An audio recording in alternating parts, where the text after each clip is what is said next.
Buenos días para esta nueva clase del curso de Medicina y Salud. Es una clase que la habéis solicitado muchos de vosotros, que hace referencia al calor, así en términos generales. El calor, no solo porque estemos en verano, sino pues porque se oyen muchas cosas, muchas noticias. Ya sabéis que vivimos en un mundo donde la información parece que es mucha, pero es confusa, contradictoria y sobre todo a veces tendenciosa, un carácter de generar alarma, alertas, nerviosismos, intranquilidades y dentro de todo lo que nos envuelve, pues eso, convertir hasta lo bueno en malo o en sospechoso, de manera que no podemos disfrutar de las cosas de la vida. Y entonces en esta clase, que no es la primera vez que me enfrento a ella, porque he grabado en varias que he tenido que interrumpirlas, espero que esta pueda continuar adelante y me guste como queda, quiero abordar este tema pues para salir al paso de las preguntas o las dudas que me habéis hecho, ¿no?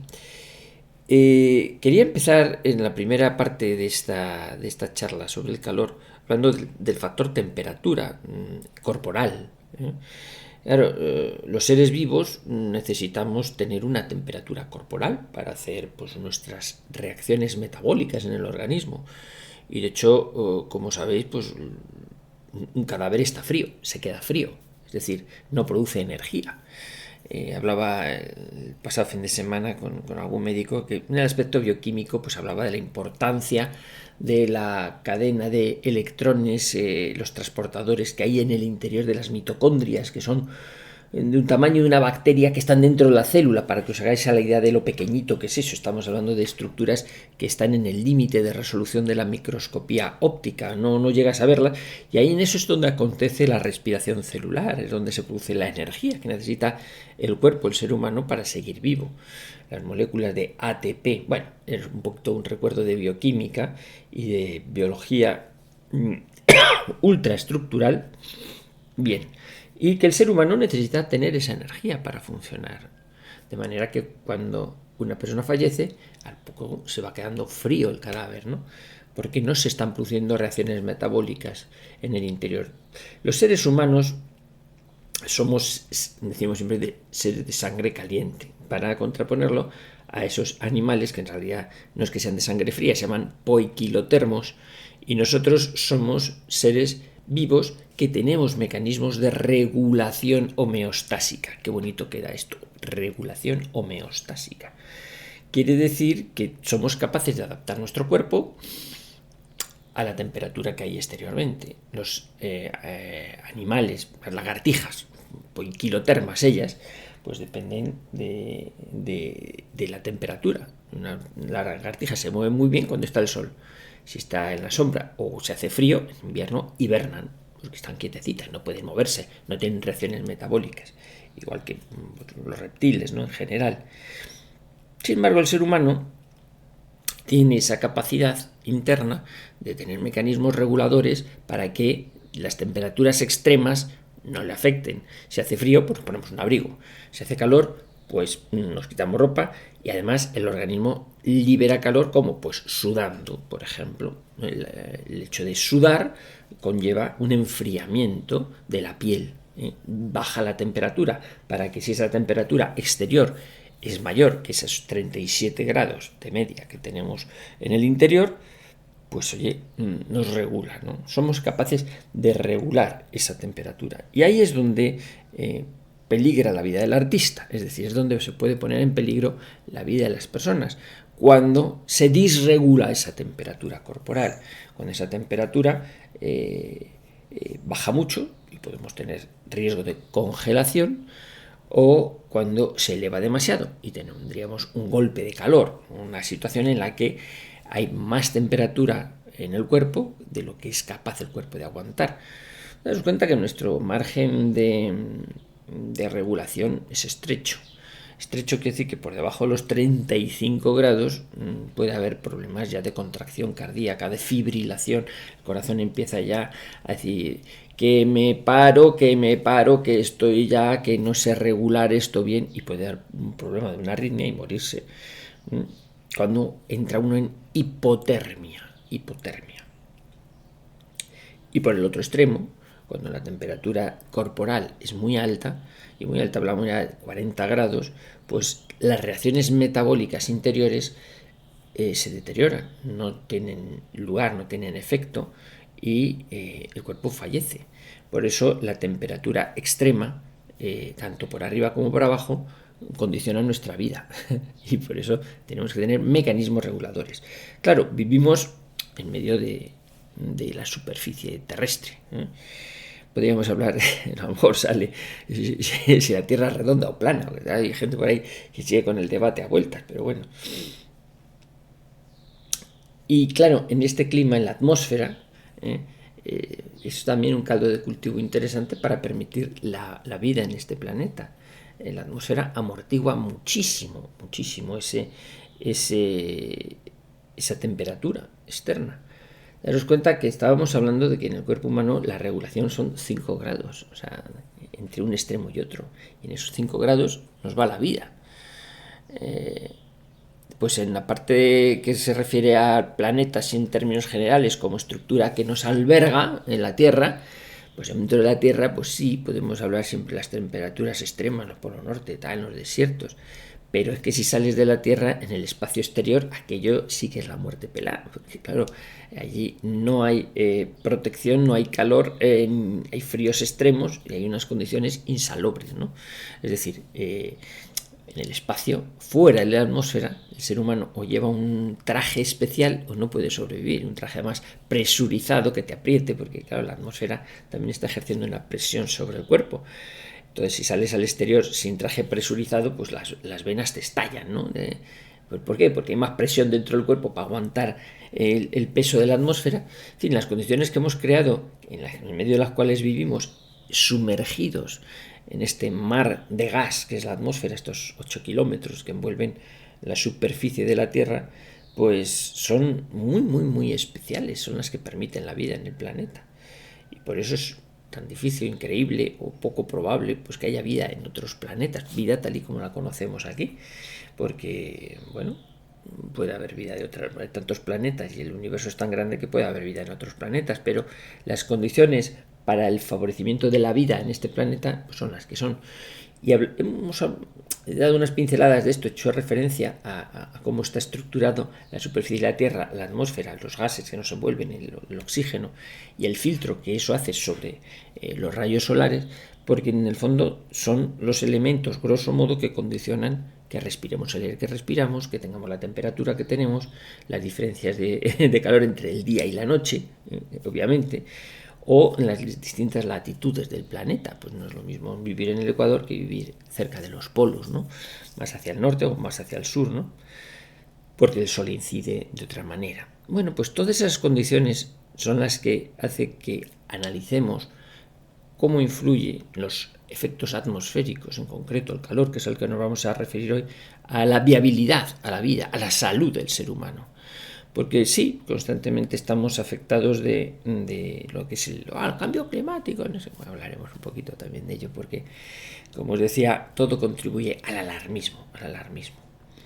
Y una fuente también muy importante, un elemento importantísimo a la hora de considerar la homeostasis, la regulación de esa temperatura, el mantenimiento de esa temperatura dentro del cuerpo, lo constituye el agua.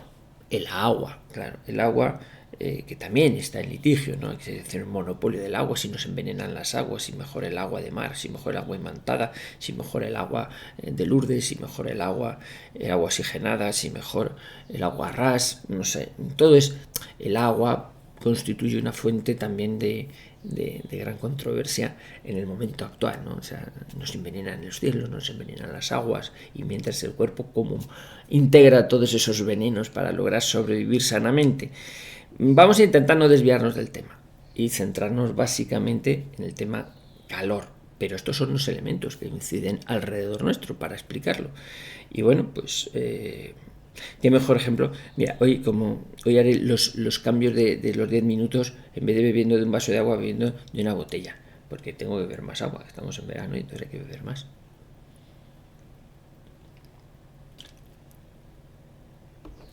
Con este gesto de beber agua, pues hacemos ese parón de cada 10 minutos en las clases, cambiar un poquito de tercio. o de tema. Quería en este segundo tema pues, del curso incidir en las condiciones tan hostiles que hay para la vida fuera del planeta Tierra. O sea, quiero que reflexionéis un rato sobre las extraordinarias condiciones que se dan para que haya vida sobre la superficie del planeta Tierra. Considerado en términos generales, considerado en términos universales, por eso es tan difícil de salir del planeta. ¿Dónde va un ser humano con esas condiciones a sobrevivir? ¿Dónde a qué? Claro, dentro de las teorías conspiranoicas que envuelven a toda la población, esto que hemos comentado, que todo el mundo duda ya de hasta de todo, claro, el hombre ha llegado a la Luna, ha salido del planeta Tierra, o aquello, los alunizajes y esto fueron montajes. Pues si esa fue así hace 40, pues no se ha vuelto, porque no se va, que ahora hay más tecnología. O no digo pues a Marte o a otros planetas más lejanos que conocemos su existencia, ¿no? Esto de salir fuera debe ser complicado, hasta para Elon Musk, debe ser difícil. Entonces, bueno, todas esas condiciones, todas esas características que si el avance tecnológico ha permite, sin embargo, no nos vamos fuera, nos hace pensar que las condiciones de vida aquí en la Tierra hay que procurar mantenerlas, guardarlas, cultivarlas. No podemos ser depredadores del planeta, es verdad, no podemos ser destructivos con la naturaleza, con ese microclima que nos envuelve. Hay que ser respetuoso con él para que nos cuide y para cuidarnos entre nosotros, ¿no? Para tener una vida feliz y sana, ¿no? Y claro, la reflexión viene cuando tenemos que pensar, ¿realmente estamos deteriorando el planeta? ¿Realmente hay un cambio climático? ¿Realmente tiene fundamento el miedo que se está metiendo desde los medios de comunicación sobre este tema, que somos irresponsables, como para justificar, pues eso, medidas a veces controvertidas, de pues no limpien los cauces de los ríos, pues prohibido desbrozar, pues prohibida la pesca, la ganadería, prohibido tal, porque somos depredadores del planeta, porque sobra gente, porque estamos variando el clima, porque vienen las tormentas y las danas, porque vienen no sé qué. ¿Hasta qué punto eso es verdad? ¿O es un elemento meramente de meter miedo? Claro, yo en eso no soy muy experto. Yo hablo en tema de salud porque creo que sé de salud. En tema de climatología o, bueno, de geología, yo prefiero que hablen los expertos, pero los expertos sí que consulto, que considero, pues evidentemente no le ven excesiva preocupación al alarmismo. El otro día hablaba con uno que decía que es absurdo esto de la moda de, precisamente, ya he traído la botella, esto de a ver si lo ves aquí, que como es azul no se ve, esto de los tapones, ¿verdad? Que una tapita, y esto es una horterada como la copa un pino, o sea, es lo único que incomoda para beber, pero bueno, es que los tapones, es que el planeta, es que se van al mar, estamos haciendo el mar, sí, estamos haciendo el mar unos vertederos, correcto, somos unos guarros, estamos deteriorando el planeta, pero la naturaleza es muy potente y tiene bastantes recursos para salir adelante. Claro, vimos bastante, hicimos un pequeño experimento involuntario con aquel encierro que nos tuvieron 2-3 meses, ¿verdad?, encerrados aquí en España. Y la gente comentaba cuando salía, dice, caray, estos 2-3 meses que hemos estado sin salir al monte, ¿cómo se ha recuperado la naturaleza? Los bosques, los montes, tal. Sí, tiene una capacidad de recuperación muy grande cuando no está por ahí los domingueros depredando las cosas. Entonces, bueno, pues creo que es verdad que esto no justifica, evidentemente, que seamos guarros con la naturaleza, tirar la basura en cualquier lado, descuidados, desaprovechar el agua, etcétera, los recursos hídricos, no. Pero yo creo en la capacidad de recuperación del planeta, más allá de que la raza humana termine desapareciendo. No somos, o sea, la naturaleza está puesta para que disfrutemos de ella y para cuidarla, no para convertirla en el nuevo Dios, ni para, bueno, ni para abusar de ella, ¿no? Mal usarla, ¿no? Claro, todas las noticias que nos vierten es encaminadas a hacernos ver que existe un cambio climático, que se están produciendo cambios importantes en la naturaleza a consecuencia de la actitud desconsiderada del ser humano, descuidada, con la idea de culpabilizar al ser humano de ese deterioro. Insisto, yo creo que el deterioro, no porque sea una percepción mía, más gente considera que es así, el deterioro claro que está ahí, a la vista lo vemos, ¿no? Pero no es tan grande en el ámbito de la recuperabilidad del planeta, igual que cuando se apela que no va a haber alimentos para todos, las teorías maltusianas, aquí sobra gente porque va a faltar alimento, pero bueno, lo que están aquí son los campos de cultivo, lo están quitando para hacer energías renovables, fotovoltaicas, y dice, vamos a ver, terreno no falta para cultivar, para dar de comer a la gente, el planeta puede albergar mucha gente. Otra cosa es que nos eduquemos en el respeto, claro que sí, a esos medios de producción, que seamos respetuosos con el planeta, pero no porque el planeta sea un dios, es una herramienta que debemos cuidar, es como el que tiene un coche, es una herramienta que tiene que tener a punto pues para que vaya seguro, los neumáticos bien, los filtros de aceite, bien, todo en condiciones, ¿no? Pero no debe idolatrar el coche. Digo, voy a un rayajo que le ha salido aquí, uy Dios, ya no vivo. El coche se convierte en mi Dios. Bueno, la naturaleza es preciosa. La naturaleza, uno sale ahora en verano y descubre cosas, paisajes impresionantes. Ve que va mucha gente también, le molesta, ¡ay, cuántos domingueros! Se da cuenta que también él es un dominguero, está contribuyendo a eso, ¿no? Por eso hay que ser respetuosos y para eso hay que saber apreciar lo que uno tiene. Punto importante. Apreciar lo que uno tiene. Las condiciones climatológicas que tenemos son espectaculares, espectacularmente buenas. Descubrir la naturaleza y descubrir que es hermosa es empezar a ser sabio. Y entonces hay a disfrutar de ella y a cuidarla. Pero es como cuando conoces el cuerpo humano. El cuerpo humano también como máquina está muy bien. Y esa integración del ser humano dentro de la naturaleza, el conjunto de la naturaleza, y aprovechar los recursos que la naturaleza te da, es lo idóneo. Es para lo que está creada las cosas, para que disfrutemos de ella, para que las cuidemos. Eso estaba originalmente en la mente del creador, ¿no? Nos entregó todas las cosas para que le sacáramos provecho, llenar la tierra y someterla, ¿no? Disfrutar de ella, pero cuidar el medio ambiente, sin esa hipertrofia del medio ambiente que se está haciendo ahora desde las culturas más woke. Entonces, pues no desviemos la importancia de las cosas, ¿no? Utilizarlas y ser respetuoso. Entonces, yo me fijaba que dentro del planeta Tierra, como digo, las condiciones de temperatura, claro, varían mucho entre el día y la noche, varían mucho entre la latitud norte y la latitud sur, pero fijaos, yo echaba en falta que hace tiempo no se habla demasiado de una cosa que estuvo hablándose mucho hace tiempo, que era el agujero de ozono. ¿Os acordáis del agujero de ozono? No se hablaba, pues si en la parte de los polos estaban abriendo en la atmósfera unas calvas, unas faltas de atmósfera, debido pues a los compuestos fluorados de los sprays, decían, y que estaban reaccionando con el oxígeno que hay en la atmósfera y estaban adelgazando peligrosamente la atmósfera en algunos sitios, como si esa capa de gas que nos envuelve pues estuviese surgiéndole poros, agujeros, a través de los cuales podía filtrarse más peligrosamente la radiación solar. ¿Qué es de lo que vamos a hablar? La radiación solar, la radiación ultravioleta y los infrarrojos pues son espectros no visibles de la luz que ya producen calor y pueden producir reacciones sobre la piel. Pueden quemarnos, pueden producir efectos nocivos, tóxicos. Y eso es lo importante, tener en cuenta que ese filtro que rodea lo que es la atmósfera hay que cuidarlo también, porque entonces, y ahí es donde puede venir, desde mi punto de vista, el verdadero cambio climático.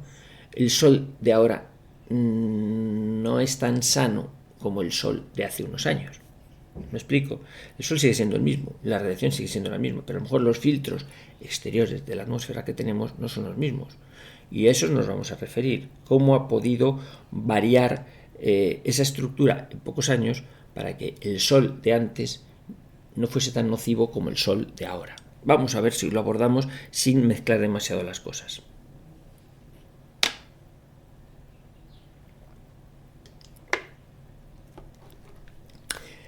Bueno, pues una de las cosas que están bombardeándonos por todos lados son los registros de temperaturas, ¿verdad? Temperaturas extremas. Salen los hombres, las mujeres del tiempo, dicen, no sé qué, se han alcanzado los 42 grados en no sé cuánto, porque vamos a ver que en verano es así.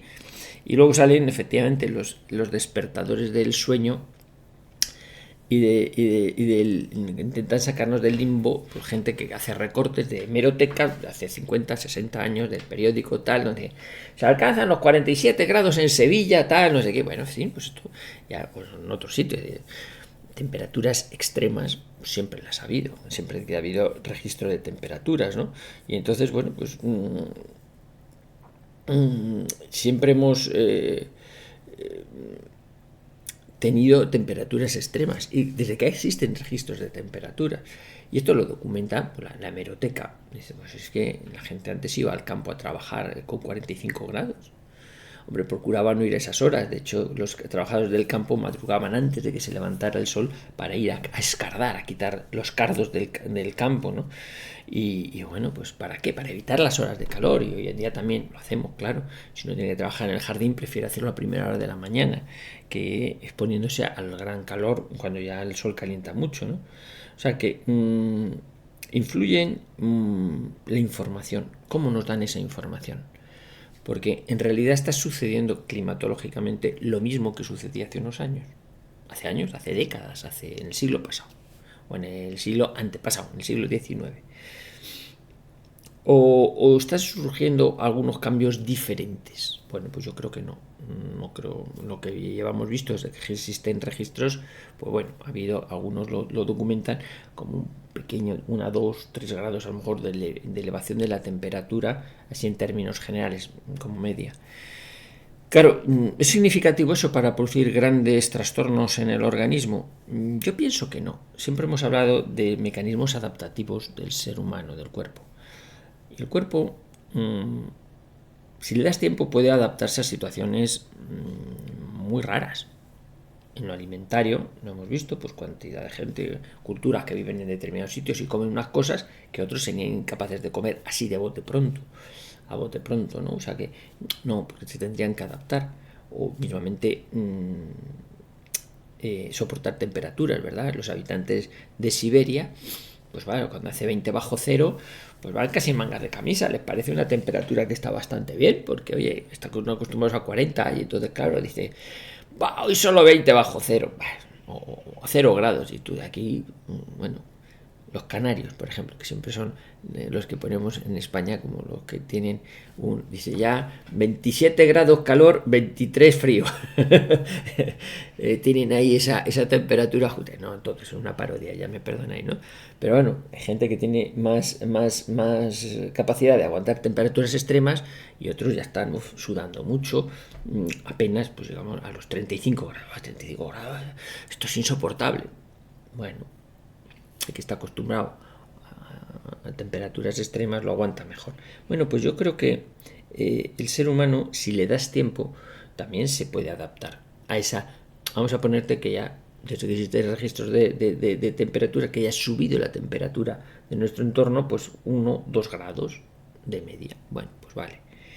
Pero si es paulatino, si es progresivo, claro que se puede. Ahora, eso da lugar a que haya un cambio climático, o sea, el tema de los huracanes, las danas, todas estas cosas, los desastres naturales, o ya empieza a haber la conspiranoia donde no, hay aquí un Harald, no sé qué, unas ondas electromagnéticas, hablaremos también, y eso está produciendo daños sobre el cuerpo, el golpe de calor, todas esas cosas. Bueno, pues desde que existen registros de temperatura, como digo, no ha habido unos grandes cambios en cuanto a la temperatura. O sea, por eso, ojo, primer asunto, cuando oímos el tiempo. Calor extremo, protéjanse, por lo que ha habido siempre. Lo que ha habido siempre. Ahora bien, ese calor, como apuntábamos al final de lo que he pasado, ¿es un calor más nocivo que el que soportaron nuestros antepasados, aun siendo las mismas temperaturas? Eso es lo que yo quiero trasladaros. ¿Es un calor más nocivo? Es decir, no existe un filtro atmosférico suficientemente grueso como lo podía ser antaño por la acción tóxica que hemos generado sobre la atmósfera, o aparte de la atmósfera hay algún otro elemento que está contribuyendo a que las radiaciones solares puedan ser más peligrosas.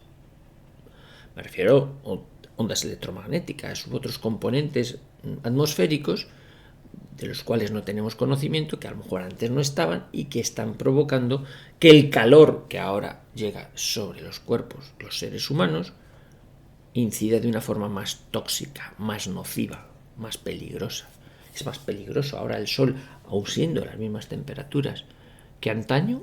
Esa es la pregunta que quería reflexionar en este tercer bloque. ¿Por qué?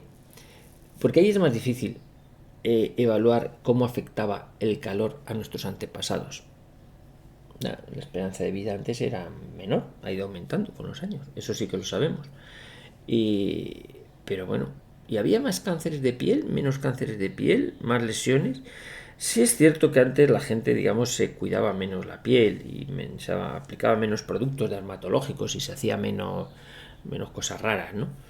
O sea, menos cremas. Luego pues salen las queratosis solares, degeneraciones provocadas por exposición reiterada al sol, la elastosis, lesiones en la piel que hace que sean más friables o que sean más, se deterioran más, se cuartean más, salen más arrugas en definitiva, ¿no? Y entonces es más tóxico el sol ahora que antaño. Insisto, siendo las temperaturas más o menos igual. Existe motivo para la alarma, no para el alarmismo, para la alarma, pensando que podemos estar expuestos a un sol más peligroso. ¿Qué hay en la atmósfera? ¿Qué hay en el ambiente que puede estar perjudicándonos? Pues es para analizar, porque a veces sí que es cierto que en algunos, yo no lo he podido contrastar todavía, algunos sostienen que el paso de las radiaciones luminosas, sean radiaciones ultravioletas o infrarrojas, a través de la atmósfera, también pueden ver modificada su acción biológica sobre el cuerpo si además hay radiación electromagnética, que no la vemos. Sufre un proceso de filtrado que intensifica su gravedad. Y más allá todavía, los más conspiranoicos piensan que la llegada de esa radiación electromagnética, radiaciones solares filtradas a través de capas electromagnéticas de ondas de radio, ondas de frecuencia, wifi y demás cosas y porquerías que puede haber en el ambiente, pues pueden llegar sobre organismos que además pueden estar radiosensibilizados. ¿Qué quiere decir esto?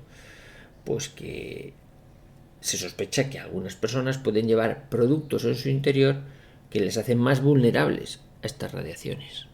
Hace que estas radiaciones sean más peligrosas. No es una conspiranoia, es decir, nosotros de siempre en medicina sabemos que existen medicamentos que cuando se los damos al paciente decimos, y no se exponga al sol, no tome el sol, porque estos medicamentos son fotosensibles o fotosensibilizantes. ¿Qué quiere decir esto? Que pueden perjudicar en su distribución por el organismo. Este medicamento vuelve a su piel más sensible a las radiaciones ultravioletas que a una persona que no toma ese medicamento. No se exponga al sol porque puede sufrir mayores quemaduras, le puede hacer más daño o el fármaco puede verse inutilizado o disminuir su capacidad por el hecho de que usted toma el sol. Entonces, eso sí que lo sabemos de hace tiempo, que si tenemos medicamentos que a quienes se los damos les advertimos de esta condición. No es decir, no salga a la calle, pero a lo mejor pues pongas una gorra, evite las horas de sol, incluso adquiera las costumbres que estamos viendo ya de los orientales, de salir a pasear también con un paraguas, pues una sombrilla porque no es un paraguas para el agua, sino lo mismo, un mismo dispositivo, pero para parar el sol, las radiaciones solares. Y vemos que cada vez hay, por Europa, por España, hay gente que coge su paraguas, como los orientales, como las japonesas, ¿verdad? Y sale a pasear con el paraguas. ¿Para qué? Para ir a la sombra, básicamente, ¿no? Para que no le dé el sol directamente. Entonces, bueno, pues eso sí que es importante considerarlo y por eso utilizamos las cremas, los protectores solares. ¿Qué utilidad tienen esto? Darse cremas de factores de protección para que el calor no nos afecte. Pues lo vamos a ver a continuación porque esto es muy de playas, de dar mucho a los niños y tal en las playas. Y bueno, algunos también hablan de que sí, es un factor protector, pero a lo mejor las propias cremas también tienen otros factores que puedan ser perjudiciales, son aceites que te pueden freír la piel, dicen algunos. Bueno, vamos a darle una vuelta a la protección y esto del golpe de calor, que es lo que preocupa a la gente ahora en verano.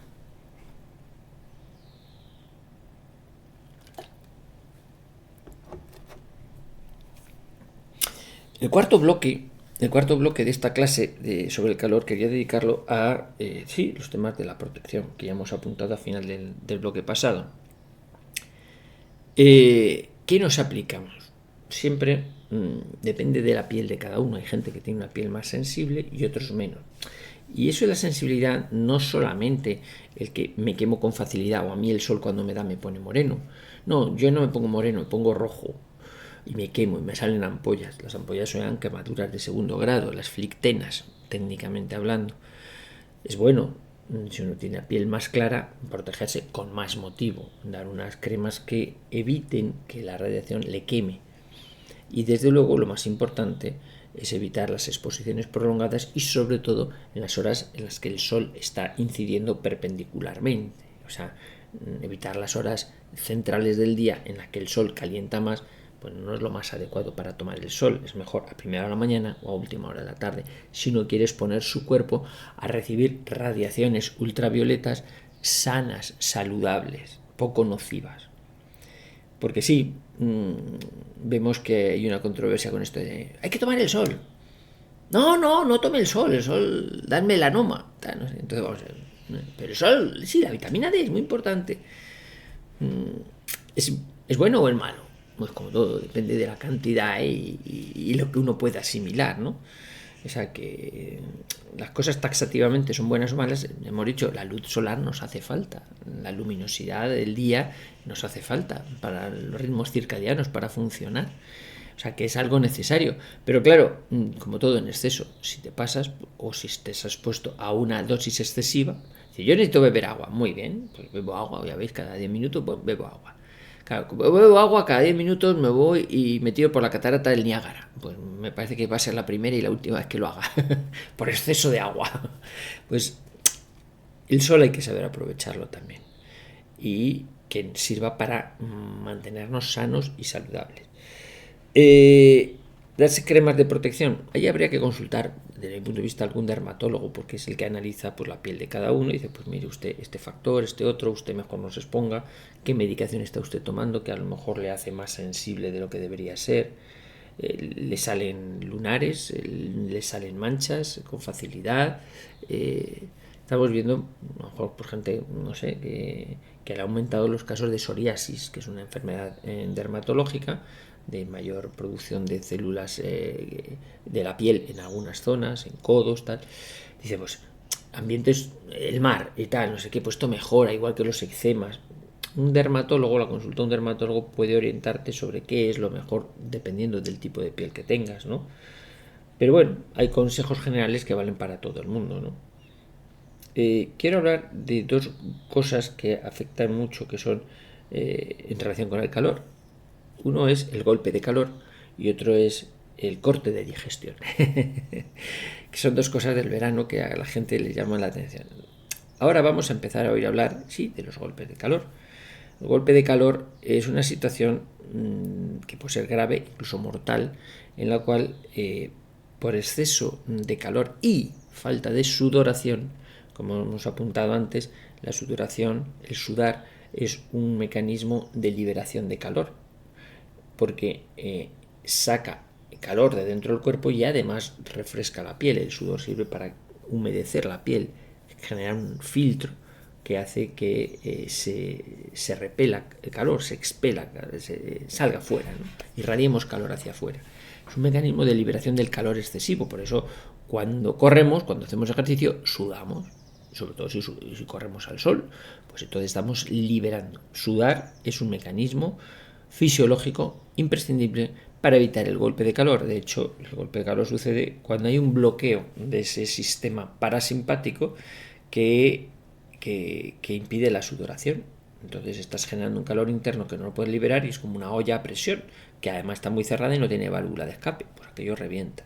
Esto le puede pasar al cuerpo, al ser humano, y eso es un golpe de calor.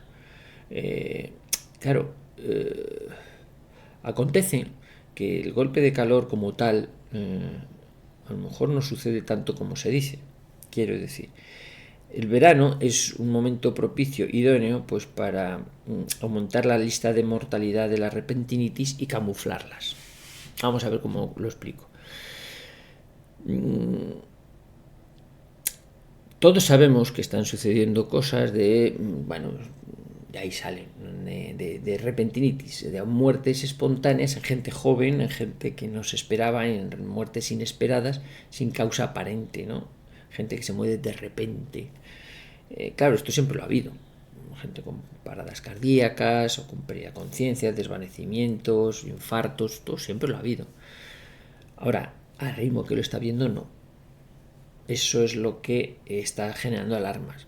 Pero como todo apunta a lo que creemos que apunta, que hay algo que está circulando por los cuerpos de mucha gente que está produciendo efectos deleterios, nocivos, que a lo mejor está haciendo que las radiaciones solares sean más nocivas o que a lo mejor está provocando problemas de conducción cardíaca, pues hay que intentar desviar la atención hacia que eso y otra cosa, es otra naturaleza, son cosas que pasan.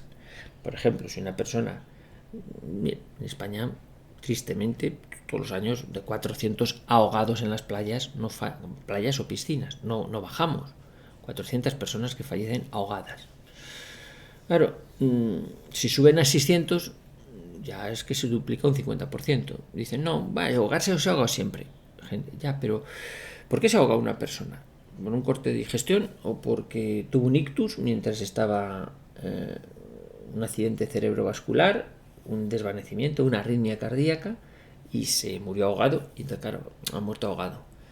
Ya, pero ¿por qué? Si sabía nadar bien, ¿por qué? Ya, habrá sido un corte de digestión. ¿Qué es el corte de digestión? ¿A qué llamamos corte de digestión? Pues ese fenómeno de robo de sangre del intestino o del cerebro.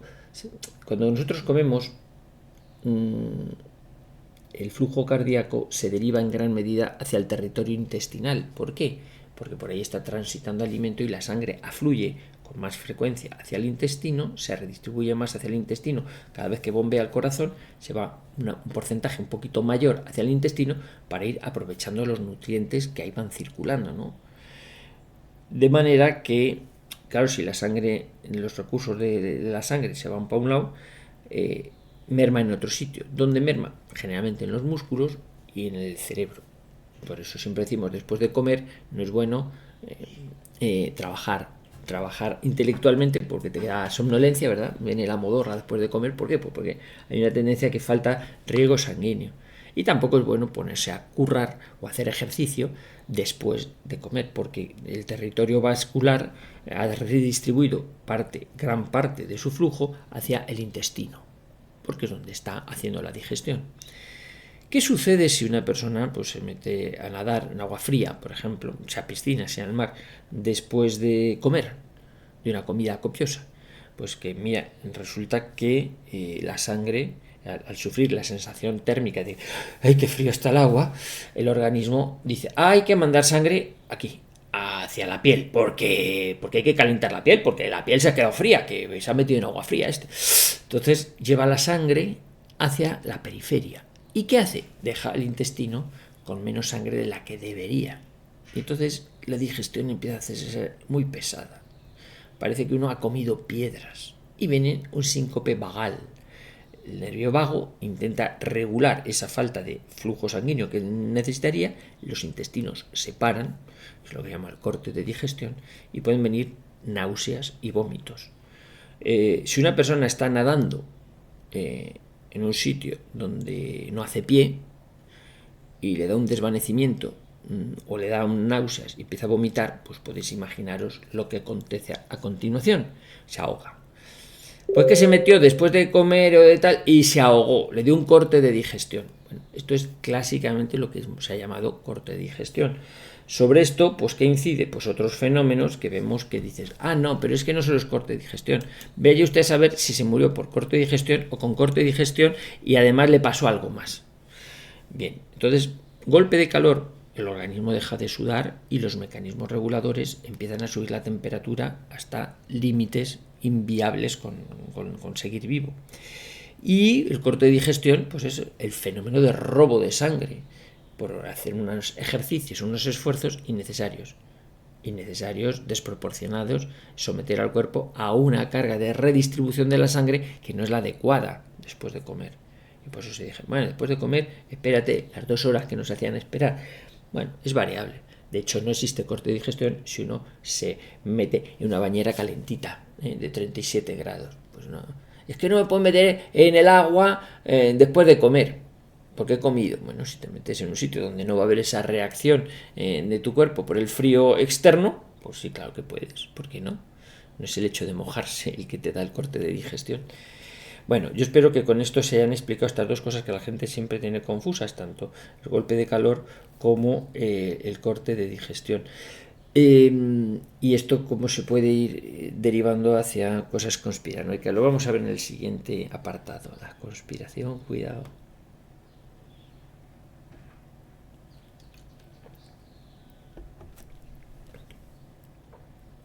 Entramos en un apartado del quinto apartado de esta clase que es un poquito controvertido. A ver cómo lo toreo porque, a ver, aquí hay que intentar evitar la censura, ya sabéis. Pero con lo que llevamos dicho hasta aquí, existe unas razones para pensar que ante determinadas cosas que no sabemos muy bien cómo actúan, pues nos pueden servir bien para empezar a justificar todos los decesos, las muertes incomprensibles. Quiero decir, es un hecho que la mortalidad en gente joven, en edades atípicas, está aumentando mucho. Los organismos oficiales pues intentan maquillar o desviar la atención hacia circunstancias que bueno pues tengan que ver con el cambio climático, con lo malos que somos, con la naturaleza, con que vivimos por encima de nuestras posibilidades, con los tóxicos ambientales, con que hemos destrozado la atmósfera, que somos unos perversos.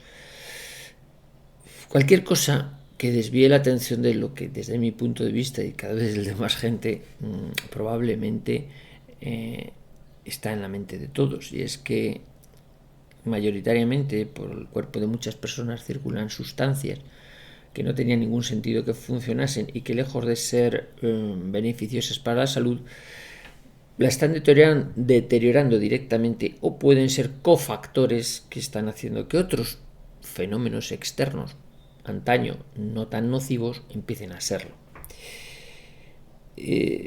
Como vemos, decíamos mención, pues si hay una radiación electromagnética añadida que está haciendo, por combinación con otros factores, más nocivo ese impacto de las radiaciones ultravioletas sobre la piel, pues ¿cómo filiamos la relación causa-efecto? Es difícil, se queda en una mera sospecha. Siempre es difícil en un certificado de función poder decir a ciencia cierta que le ha matado a una persona, cuál ha sido la causa de su muerte. Clásicamente, ya sabéis, siempre se ponen los certificados de función: muerte por parada cardiorrespiratoria. Hombre, siempre que le para uno el corazón. Y comentaba aquello, pues de, no sé, algo que pueda parecer muy evidente, también le puede sacar el escepticismo, a través del escepticismo, pues cualquier beneficio, la duda, ¿no? Veis por la calle pues que un viandante le cae un armario desde el 5.º piso que están haciendo una mudanza, ¡pua!, y lo aplasta, ¿no? Y lo mata. Ha muerto aplastado por el armario. Ya, pero si alguno dice, a mí me parece que esa persona, poco antes de recibir el impacto, yo creo que se tiró al suelo, le debió dar un infarto antes, justo antes de que le cayera el mueble ese. Yo le vi como que se agachaba, o sea, no fue el impacto, yo creo que le dio un infarto antes, tuvo un desvanecimiento, o sea, lo del impacto fue algo casual, algo circunstancial, algo accesorio. Y entonces el más cínico, que a lo mejor lo ha observado porque, no sé, trabaja en la compañía de seguros que tendría que indemnizar por la caída del mueble ese, no sé. Y dice, no, pero yo creo que murió de muerte natural. Hombre, de muerte natural, tío, sí. Sí, bueno, le dio un infarto. No, lo natural es que te mueras y te cae un armario encima. En fin, como ves, el cinismo puede llegar a términos... Es muy difícil a veces, hasta en lo más evidente, justificar cuál ha sido la causa de un fallecimiento. No te digo nada si sobre la causa de muerte de una persona haces brotar mil teorías conspiranoicas. Es que se pinchó, es que comió tal, es que viajaba muy deprisa, es que tiene mal riego cerebral, es que toma tal medicación, es que había tomado 2 copas de más, es que le hicieron mal de ojo y además le habían hecho del trabajo, estaba deprimido, es que como empieces a meter datos, pues claro, tú no sabes realmente qué es lo que ha acontecido en esa persona. Y sí hay un factor, que ya lo hemos comentado en otras clases, en otros sitios diferentes, que ha modificado la biología, o está modificando la biología, el comportamiento biológico de los cuerpos. Y que, como digo, radiaciones o alimentos o sustancias o agua que antes pues no tenían por qué causarnos gran trastorno porque el organismo tenía mecanismos reguladores para adaptar eso, pues no, ahora no los tiene. Tiene unas reglas del juego que son diferentes, ¿no? Entonces sí, por eso te dicen, hay que aumentar el factor de protección. En vez de 50, póngase 75, póngase 314 de factor de protección. Yo no sé a qué nivel llegan. A 100 me parece, no lo sé. Pero, ¿y con eso realmente uno está más protegido? Fijaos, por dar una pincelada todavía más conspiranoica a este bloque, también hace poco estábamos comentando pues los diferentes escenarios ahora que hemos vivido, estamos viviendo, yo creo que nos ha pasado todavía, pero bueno, los escenarios bélicos, ¿no? Bélicos, es decir, pues el escenario de un holocausto nuclear, ¿no? Dice, hay 3 fases, así grosso modo, no os voy a enrollar, 3 fases. Bueno, en la fase de la Tercera Guerra Mundial, pues son 58 segundos, es lo que dura el lanzamiento de todos los pepinos nucleares, el impacto sobre los distintos puntos del planeta, al que le llegue el pepino, pues se va a caer, va a ser vaporizado en el acto, ni se va a enterar. Los que estén un poquito más a distancia sí se enteran porque ven el hongo, pero la inmensa mayoría de la gente del planeta no se entera inmediatamente porque no recibe los impactos. Se entera en la segunda fase de que, oye, que no hay comunicaciones, que se han caído las comunicaciones, y estaríamos 2 semanas aproximadamente, que sería la segunda fase, que es muy importante. La segunda fase es la que puede ser muy tóxica y muy letal. La primera fase, como digo, dura poquito. Es caen las armas nucleares donde las hayan mandado y al que la haya caído, la ha caído y punto. Pero la parte más nociva sería, más letal, sería la segunda parte. Esto estamos hablando un poquito de conspiranoia, que sería ese momento en el que la humanidad, después de haber deflagrado todos los pepinos nucleares, los supervivientes están expuestos a la nube radiactiva. Radiación que puede ir para acá, para allá, depende del soplo del viento, pues es más o menos intenso, pero no se ve. Entonces mucha gente, pues claro, en un escenario de esas características, los que hubieran sobrevivido, pues la tendencia natural es al pillaje y claro, a despojar pues, supermercados, todo hacerse con acopio de víveres, todo, porque hay que sobrevivir. Sin darse cuenta que estarán expuestos a un enemigo letal invisible, que es la radiación electromagnética, sobre todo la radiación gamma, que es muy letal porque penetra mucho. Lo que pasa es que es una radiación que en 1 o 2 semanas empieza a bajar mucho la intensidad, su daño, ¿no? Pero esas 2 semanas serían donde mucha gente superviviente digamos, al estallido nuclear fallecería. ¿Por qué? Con consecuencia de la radiación. Al acúmulo de una radiación que uno no ve. Es el enemigo invisible. De ahí, algunos dicen, bueno, los contadores Geiger y tal, no sé qué. Bueno, pues sí, porque es la única manera que realmente tienes de ver si estás expuesto a radiación, porque no se ve. Luego se ven los efectos, es decir, porque empieza a haber quemaduras y cambios, mutaciones en la piel, cánceres, etcétera, leucemias, linfomas, desarrollos hematológicos que te llevan a la muerte enseguida, ¿no? La exposición a radiaciones, estamos hablando esto, un supuesto holocausto nuclear, lógicamente. Pero para incidir en que hay enemigos meteorológicos, agentes biológicos y que no son visibles ni son fácilmente medibles. Nos puede parecer que no huelen. Hombre, si uno está en un ambiente donde hay un gas tóxico que huele, pues claro, se da cuenta, ¿no? Puede olerlo si tiene olfato. Pero es que este no se ve y te puede estar incidiendo sin darte cuenta y causando un daño letal para cuando te quieres dar cuenta, ¿no? Bueno, pero vamos a centrarnos no en ese escenario, sino simplemente en qué medidas tomar pues, para vivir sano y feliz y no tan preocupado, ¿eh? Porque puede dar la impresión de que con esto se están generando unas alarmas, unas alertas que llevan a quitar calidad de vida, y nada más lejos de mi pretensión es intentar con esta clase poner de manifiesto la utilidad y la bondad de los recursos naturales que tenemos y cómo utilizarlos para disfrutar de una forma sana y feliz, ¿no?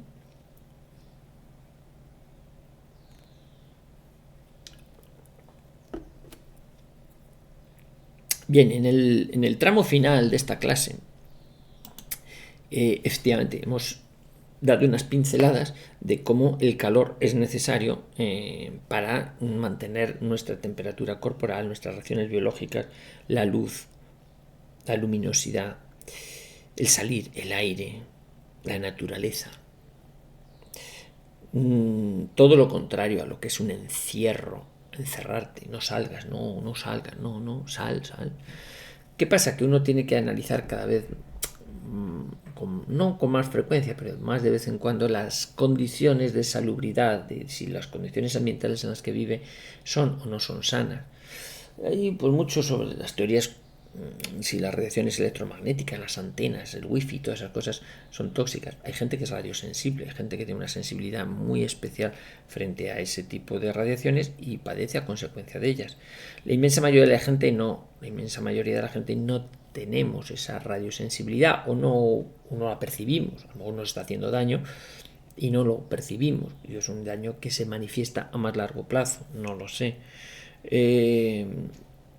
Como hay gente que tiene sensibilidad química múltiple oye, el olfato lo tienen súper desarrollado, y un perfume, una laca o un barniz, ¡wow!, se me hace insoportable, yo aquí no puedo estar. Y uno dice, bueno, pues tampoco huele tan mal este barniz, no sé. O ruidos, gente que los ruidos son súper sensibles a los ruidos y cualquier estridencia. Uy, está cantando un pájaro y tal, no sé. Estoy exagerando un poco, pero sí hay gente que frente a los estímulos ambientales tiene una mayor sensibilidad, fotosensibilidad. Hay gente que cuando ya amanece pues tiene que llevar gafas, pues porque ya la intensidad de la luz del sol le hiere en la vista, ¿no? Bueno, pues esa gente que, como digo, desde mi punto de vista, es claro que existen, pero son casos especiales, no podemos hacer de la excepción la norma, pues tienen que buscar evitar la exposición a eso que les es tóxico, que les resulta nocivo. Hay gente, pues eso, que a lo mejor estaba viviendo al lado de antenas de telefonía, siempre con dolores de cabeza, se ha mudado a un sitio al medio del campo donde no había antenas, y oye, parece que se me han ido los dolores de cabeza. Buscar las condiciones de salubridad que uno pueda desarrollar. Hay gente pues que no es capaz de soportar la humedad ambiental y dice, yo en zonas de playa no puedo vivir porque me quedo aplatanado, es que me entra unos sudor y una flojera, me baja demasiado la tensión, yo no puedo. Bueno, no son las condiciones más adecuadas, salvo que el organismo se puede ir adaptando a eso. A eso es lo que vamos a hablar, la adaptación. ¿Cuánto de capaz es tu organismo de adaptarse a las condiciones que se puedan imponer? Yo siempre me ha gustado, en términos evolucionistas, biológicos, que considerar que el ser humano es como animal, se puede ir adaptando progresivamente, aunque lo característico del ser humano frente a otras especies es que el ser humano no necesita adaptarse al medio ambiente como lo hacen otras especies, porque el ser humano lo que hace es adaptar el medio ambiente a sus condiciones. Es decir, nosotros, la raza humana, somos capaces de irnos a vivir a situaciones o en climas o en situaciones tremendamente heterogéneas. Un elefante, si lo sacas de su hábitat, muy mal, no se adapta. Un elefante en Alaska no se pone un abrigo, se muere de frío. Nosotros vamos a Alaska y sí, nos ponemos un abrigo, tal, o etcétera, ¿no? los animales no adaptan el medio a su forma de vida. Nosotros en cuanto a animales puramente, sí tenemos una capacidad de adaptación, pero progresiva. Podemos ir adaptándonos a los cambios climatológicos o dietéticos. Pues quién sabe si el día de mañana tendremos que aprender a comer piedras porque no haya otra cosa. Pues bueno, el que se haya adaptado a comer piedras, pues sobrevivirá, y el que no se haya adaptado, pues ha muerto, ¿no? Pero lo mismo con las condiciones de salubridad, con las aguas, con los aires. Yo creo que hay que disfrutar de lo que tenemos y que las variaciones no vayan siendo muy bruscas. Lo digo porque también ves gente que a lo mejor, pues no sé, mismamente está acostumbrado a beber agua normal, yo que sé, ahora que está de moda beber agua de mar o lo que sea, pues empieza a tomar eso y le cae fatal. Dice, pero si es muy sano, los que defienden eso, es muy sano, pues será muy sano para otros, pero a mí me cae fatal. Pues deberías tomarlo porque hay estudios que dicen. Si cada cual al final adapta su cuerpo a lo que considera que es más saludable para él, ¿no? Entonces, disfrutar de lo que hay, no demonizar. Es que el sol es muy malo. Vale, depende de lo que tomes del sol. No, el sol es buenísimo, hay que tomar mucho el sol.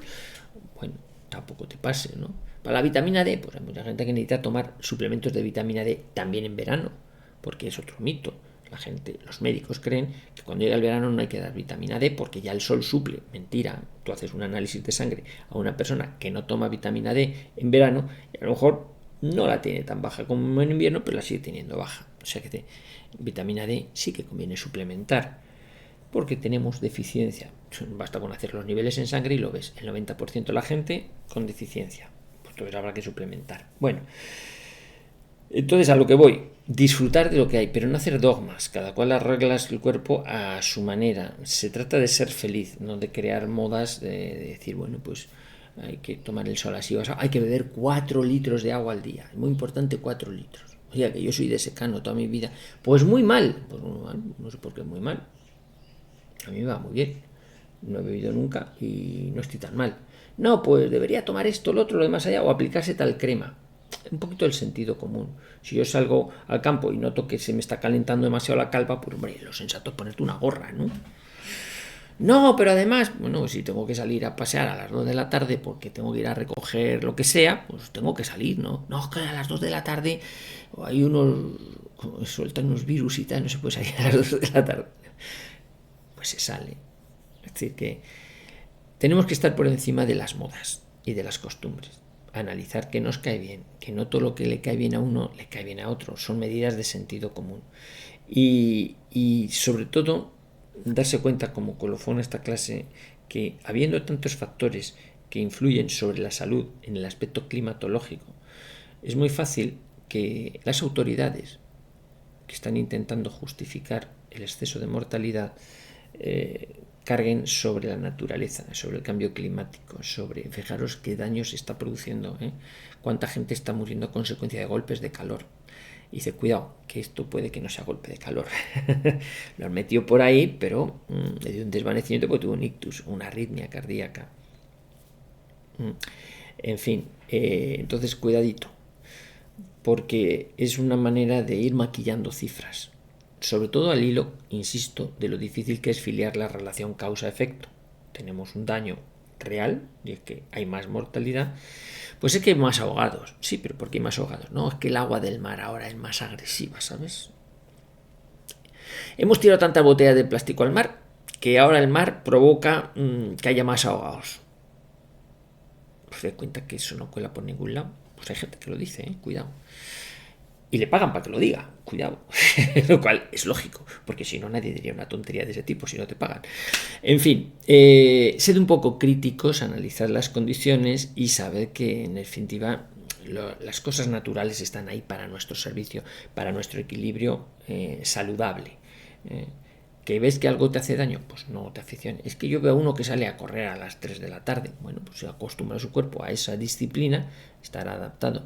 Tú procura no imitarle demasiado así de golpe y porrazo, porque a lo mejor te tienen que recoger con esponja del asfalto, ¿no? Porque te quedas derretido ahí, ¿no? O sea que cuidado. Hay muchas modas, que si hay unos intermitentes, que si no sé qué, cosas así a veces verdaderamente draconianas de a ver si aguanto 3 días sin comer, o hago una carrera de 400 kilómetros en bici, que es una especie de a ver si el más difícil todavía. Bueno, eso lo que demuestra es que las condiciones del ser humano pueden llegar a ser muy extremas y sobrevivir, vale. Pero tampoco hay que ponerse a ser un Superman en todo, ¿no? Sí es bueno tener una cierta austeridad, porque a lo mejor nos falta el sol, o nos falta el agua, una temporada, o nos falta tal, y tener el organismo que sea capaz de sobrevivir en esas condiciones especiales. Esperemos que fueran especiales y no duraderas, porque entonces no hay tiempo para la adaptación. Si al cuerpo humano no le das tiempo para adaptarse, pues se muere, ¿no? O sea, si tú vas subiendo la temperatura poco a poco, pues tú puedes ir enfriándola poco a poco externamente, tal lo que sea. Si empieza a bajar la temperatura muy bruscamente, pues hombre, uno se abriga tal, pero si de repente te pones en 200 bajo cero, no te da tiempo a nada, no hay mecanismo de adaptación, te ultracongela sobre la marcha, ¿no? Bueno, pensad en esto, que en el fondo es aplicar el sentido común, y aplicando el sentido común caeremos en menos mitos, en menos miedos, que la gente lo que quiere es meter miedos a troche y moche, ¿no? Y bueno, pues básicamente recordaros que también, eso, agradecer a la gente que ha hecho las aportaciones al curso y esto, que os estoy muy agradecido, y que vamos, al hilo de lo que vayáis diciendo, seguiremos comentando cosas interesantes referidas a la salud. Que tengáis una buena jornada, que vayáis fileteando el contenido de este curso y que os sea de utilidad. Un fuerte abrazo a todos.